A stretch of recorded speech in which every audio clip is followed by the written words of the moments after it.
Now, within the Endpoint Manager, we have many components, but these components allows us to remotely manage devices. That's the intention of the software. And through the collection of inventory and other asset information, through our software distribution tools, as well as our OS provisioning tools, which is more of a modular approach, or our security tools, which includes our patch management, antivirus tools, and other security tools, we can, again, remotely manage devices. These are the type of components that we're going to see here within the software. Again, as I mentioned with the provisioning tools, again, this is a modular type of a tool. And with that, we not only can provision devices, maybe take a machine from Windows 7 and migrate it to Windows 10, but we can also carry out other complex tasks using a modular approach. Again, with these tools, gives us that ability to be able to remotely manage devices.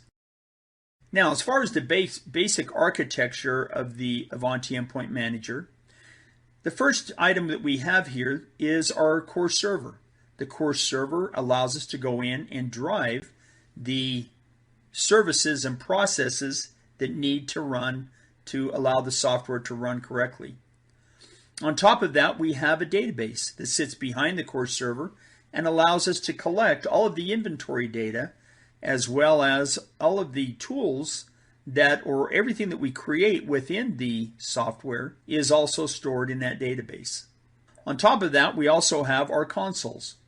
The Management Suite console comes on the core server directly when we install the core server, and we refer to that as the admin or administrative console.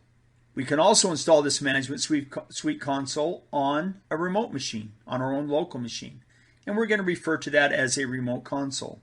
Now, for someone who is on the frontline support, working in the help desk or some other frontline type of configuration, again, what we have for them is the web console.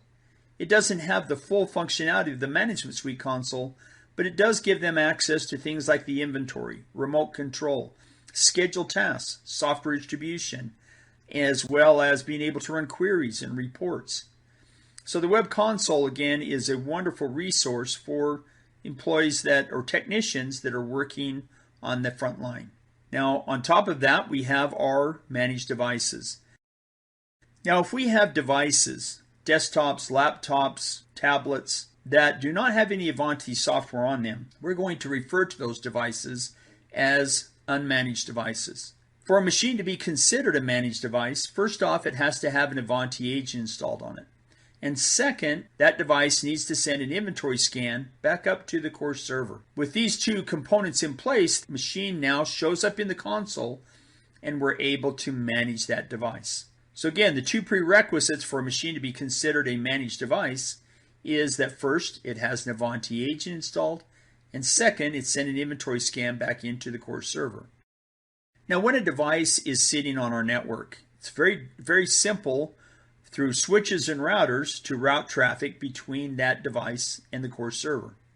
As soon as the device moves outside of our network, where the device maybe only has internet access, it's much more difficult now for us to be able to manage those machines. And with that, we now have our cloud service appliance, which allows us to extend these management tools and to be able to manage devices that are outside of our normal corporate network.